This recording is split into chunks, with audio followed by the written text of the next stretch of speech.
यशोमती मैया के नंद लाला। आ गए तुम दोनों? चलो आओ बैठ जाओ। जशोदा जी बता तो दो, सवेरे सवेरे क्यों बुलाया हम सबको? रुको, इतनी शीघ्रता क्या है? पहले इन बालकों को कुछ खिलाने तो दो। अभी खेलने निकलेंगे ना, पूरी दोपहरी दिखाई ना देंगे।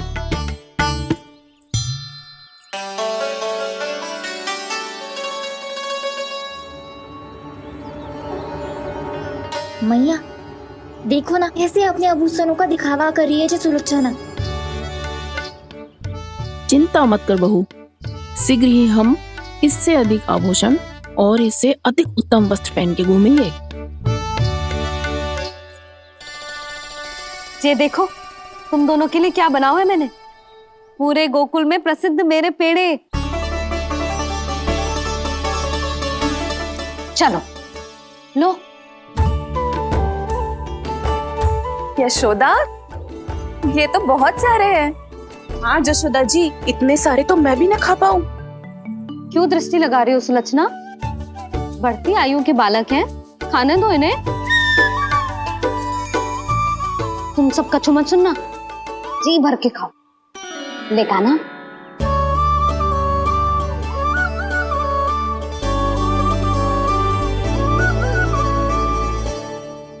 हे नारायण, मैंने अपने कान्हा को जो सिखाओ है, बस वे उसे स्मरण रखें और उसका पालन करें।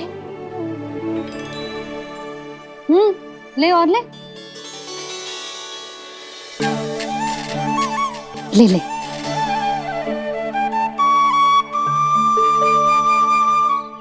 आज तो एक के बाद एक पेड़ मिल रहे हैं, वो भी बिना रोक टोक के। मैया दो के बाद तीसरी मिठाई बड़ी कठिनाई से खाने देती है, पर आज सादा लाड पेड़ों के माध्यम से जिता रही है। कछु तो रहस्य है। प्रभु, क्या आप भी वही सोच रहे हैं जो मैं सोच रही हूँ? कोई परीक्षा तो नहीं ले रही है ये? किस सोच में पड़ गए तुम दोनों?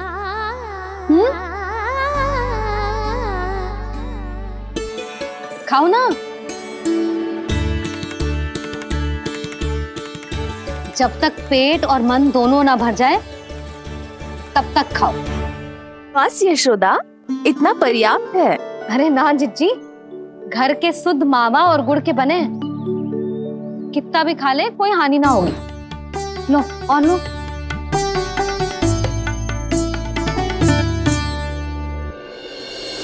प्रभु, परीक्षा ही है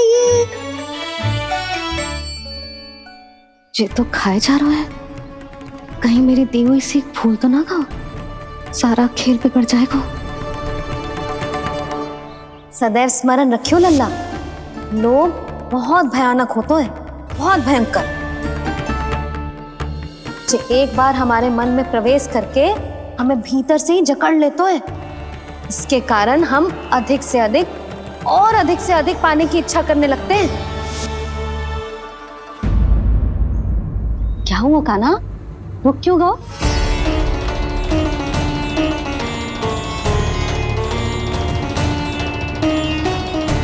आपने तो सिखाया था मैया, जितनी आवश्यकता हो उतना ही लेना चाहिए, लोभ कभी ना करना चाहिए।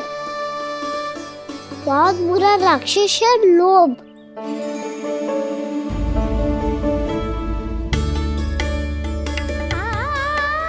थोड़ा और खाने में कोई बुराई ना है कान्हा, ले ले। ना मैया, लो मैं अधिक खाऊंगा तो फिर पेट पकड़ के बैठना पड़ेगा।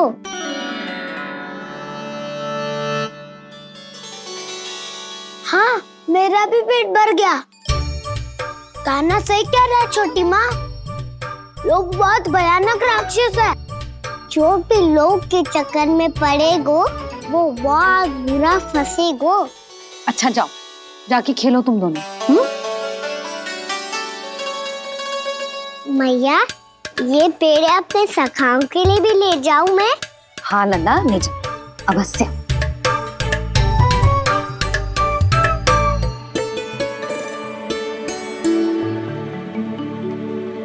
देखो, जो बात इन नन्हे से बालकों को भी समझ में आ रही है, वो तुम सबकी समझ क्यों ना आ रही?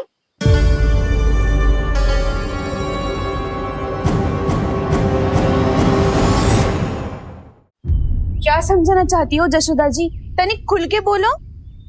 जब बसंता खाने के बाद भी हलवा खाने का हट करतो है, तो उसे मना क्यों करती है? इसीलिए ना, ताकि स्वाद के लोभ में उसका स्वास्थ्य ना बिगड़ जाए। और उज्जवल, जब भरी दोपहरी में बाहर खेलने का हट करतो है, तो तू उसे मना क्यों करती है? इसीलिए ना, कि खेल के लोभ में उसे लू ना लग जाए। हाँ, और पुराण पढ़ना तो अच्छी बात है ना। तो श्रीदामा जब रात में दीप के प्रकाश में पुराण की कथाएं पढ़ना चाहतो है, तो क्यों मना करती है? उसे बता। ताकि कथाओं के लोभ में उसकी दृष्टि खराब ना हो जाए जीजी। तो इसका अर्थ तो यही है ना, कि लोभ चाहे पेड़ों का हो, चाहे पुराण की कथाओं का हो, या फिर अधिक धन अर्जित करने का हो, लोभ सदैव हानिकारक ही होता है।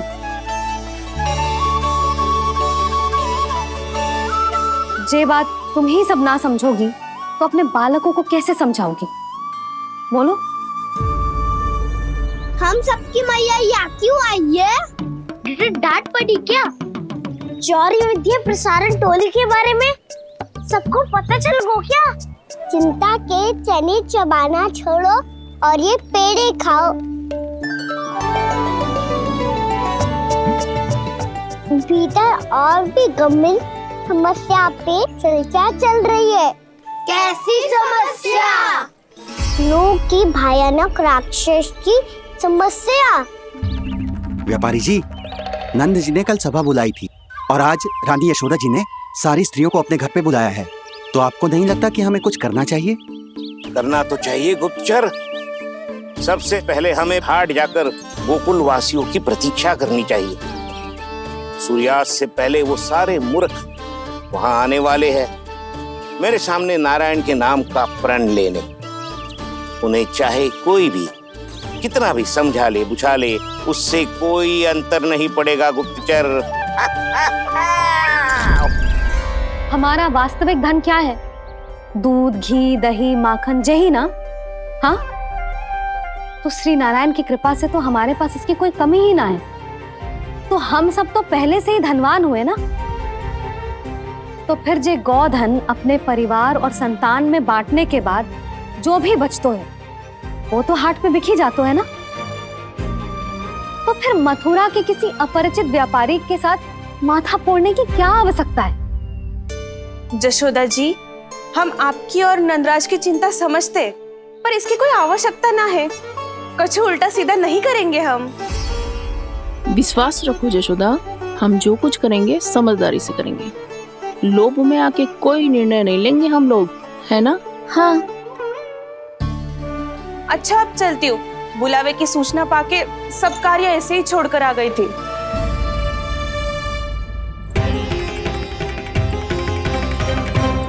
अब किसको घेर लोभ के भयानक राक्षस ने? ये तो तभी पता चलेगा जब वो सब बाहर आएंगी। तब तो सबको बहुत ध्यान से देखना पड़ेगा।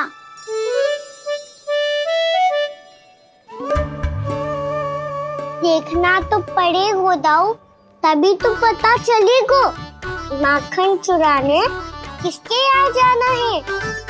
नाना,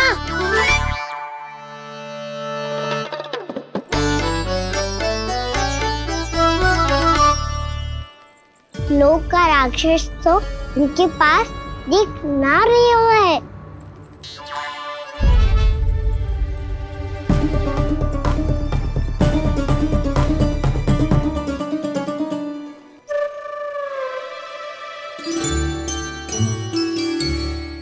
नारायण का बहुत बहुत धन्यवाद।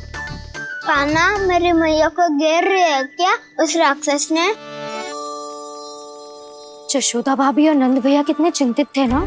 पक्का कछु ना कछु कारण तो अवश्य होगा। हाँ, मुझे भी सच लग रहा है कि धनवान बनने के चक्कर में मैं तनिक ज्यादा ही लोभ में पड़ गई थी। नहीं, बस गए। और मेरी मैया दादी, उनका क्या गाना? बहू, सुलक्षणा की जैसे ढेर सारा धन कमाने के चक्कर में लोभ में तो ना आ रहे ना हम। हे नारायण, बहुत कृपा है आपकी। लगता है लोभ का राक्षस किसी को अपनी चपेट में नहीं ले पाया। लेता भी कैसे दाऊ? मेरी मैया ने जो समझायो है। क्या लगता है यशोदा, इन्हें समझ आया होगा? आशा तो यही है, और अब भी ना समझी तो फिर तो नारायण भी ना समझा सकते। सुनो, दोपहरी में हम सब मिलेंगे। दोपहरी में? तो क्या तू तब निश्चित करेगो कि आज किसके यहाँ जाना है माखन? आज कोई माखन चोरी नहीं होगी। क्षमा करना राव, भैया के का समझाने के बाद भी जिसके समझ में कछु ना आई हुई थी, उसके घर चोरी तो करनी पड़ेगी आज।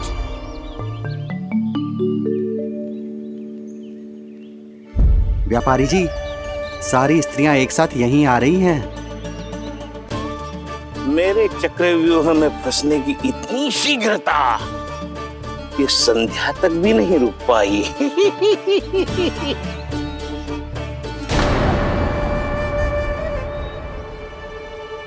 पर ये आपके तरफ ध्यान क्यों नहीं दे रही हैं? लगता है गोकुल की रानी ने इनको पाठ पढ़ा ही दिया। अब आपको ही कुछ करना होगा व्यापारी जी। करूंगा, अपनी चाल सबसे अंत में चलूंगा, किंतु अभी उनके लिए एक घोषणा ही पर्याप्त होगी। तुमने सबको सूचित तो कर दिया है ना कि सबको अग्रिम धनराशि मिलेगी, वो भी दूध, दही, माखन, घी बेचने के बाद नहीं, वो पहले ही मिला करेगी। वो भी केवल एक दिन की नहीं, पूरे सप्ताह की। मैं बिल्कुल सही कह रही थी। जशोदा जी और नंदराज व्यर्थ ही चिंता कर रहे थे। यदि इन व्यापारी जी के मन में कोई मैल होता, तुझे अग्रिम धनराशि थोड़ी ना देते। बात तो तुम सही कह रही हो सुलक्षणा।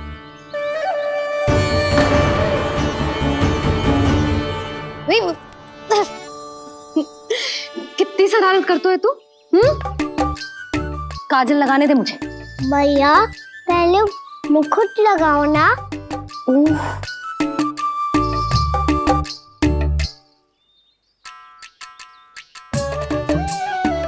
और मेरी मुन्नी?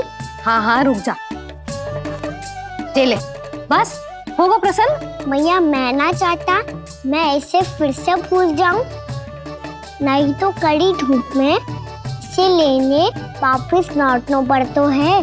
चल, अब बैठ जा। अब मुझे काजल लगाने दे लल्ला। भैया, इतना सारा काजल मत लगाओ, छोटा सा बालक लगता हूँ मैं। आहा, नखरे तो देखो। इतना सज धज के तो तेरे बाबा भी ना जाते बाहर, दृष्टि लग जाएगी लल्ला।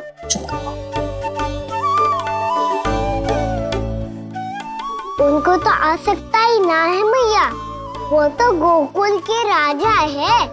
वैसे भी मुझे भी कम मत समझो, मैं भी राजा हूँ अपनी टोली का। कौन सी टोली? अपनी। ये क्या कर रहे हैं प्रभु? बता, कौन सी टोली? बालकों की टोली मैया, मारी खीर वाली टोली का।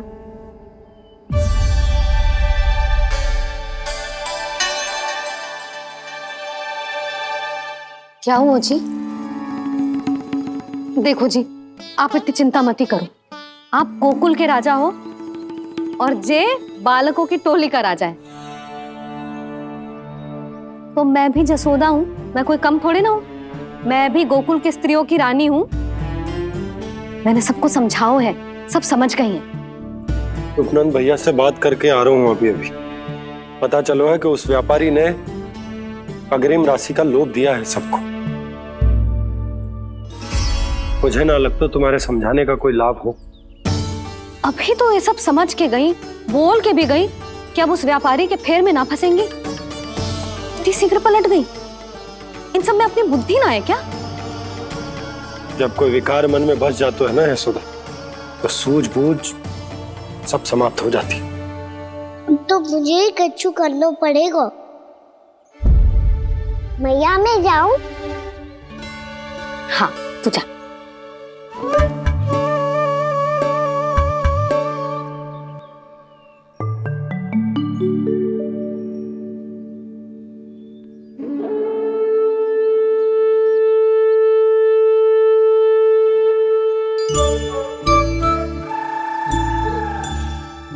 बहुत बड़ी समस्या हो गई है सखाओ।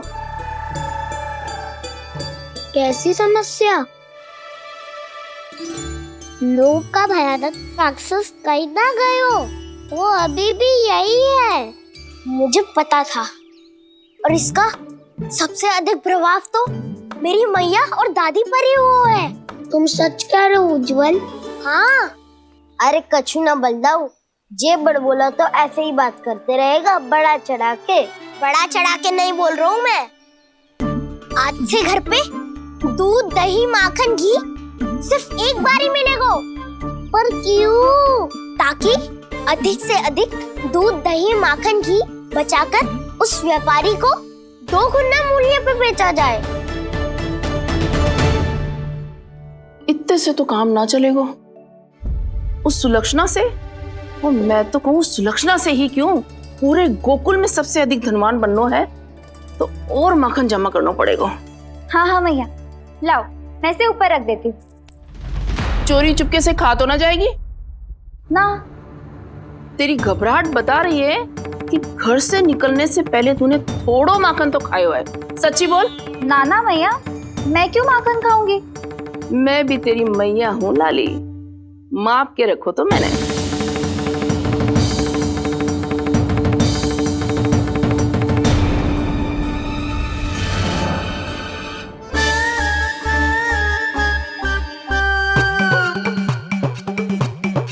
हाय रे, तूने तो सच्ची में माखन खायो है। तनिक भी लज्जा ना आई तुझे? असत्य बोलने से पाप लगता है मैया। और जितनी बार आप माखन नाप रही है, उतनी बार डंडी पे लगा माखन आप स्वयं चाट रही है और दोष मुझ पे दे रही है। वो तो बस मैं इसलिए चाट रही थी कहीं व्यर्थ ना जाए। और तेरी जीभ है कि तीखी मिर्ची। एक तो मैया से बहस करती है और चोरी चुपके स्वयं खा के मैया पे दोष भी धरती है। हे नारायण, कैसी बहू दी है मुझे। जा दूर हो जा मेरे कक्ष से, और माखन के तो आसपास भी दिखने की आवश्यकता ना है। इस चटोरी को तो कोई भरोसा ना है। माखन को तो सुरक्षित स्थान पर रखना पड़ेगा।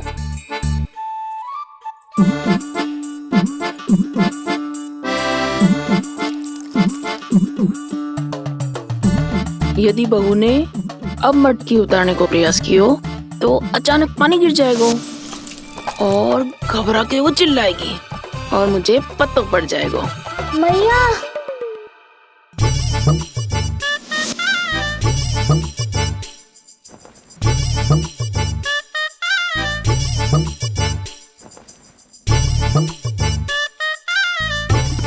ये माखन तो मैं किसी को छूने भी ना दूंगी, तभी तो बनूंगी धनवान, बहुत धनवान। मैया माखन बेचने कहीं अकेली ना निकल जाए। ये तो पता भी ना चलने देगी कि कितना धन मिलो है।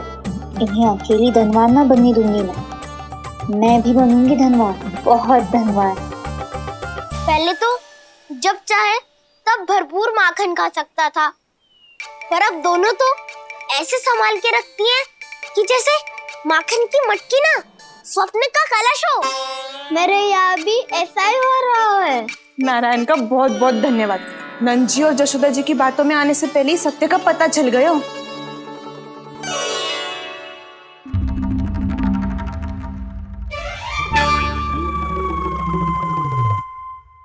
ये इतना सारा माखन? दृष्टि मत लगा। पेट पे पट्टी बांध के रात रात भर भूखा रह के बड़ी कठिनाई से माखन इकट्ठा किया है जे। तो क्या आपने निर्णय ले लियो है कि आप उस व्यापारी को वचन दे दोगी अरे जब द्वार पे साक्षात लक्ष्मी जी हो तो द्वार बंद ना करते बावली। तू अभी छोटी है, मैं तो कहती हूँ तू भी अपने भविष्य के बारे में अभी से सोचना आरंभ कर दे। कटौती तो मेरे घर पे भी आरंभ हो गई है का ना। वो मैया ने कहा है ये दूध चाहिए या दही चाहिए ये माखन चाहिए, जो भी चाहिए एक ही बार मिलेगा।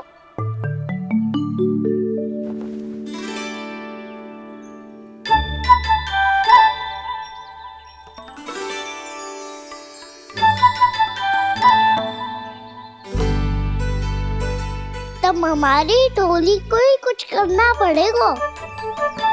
तुम सबको तुम्हारा अधिकार मिले, ये हमारा कर्तव्य है।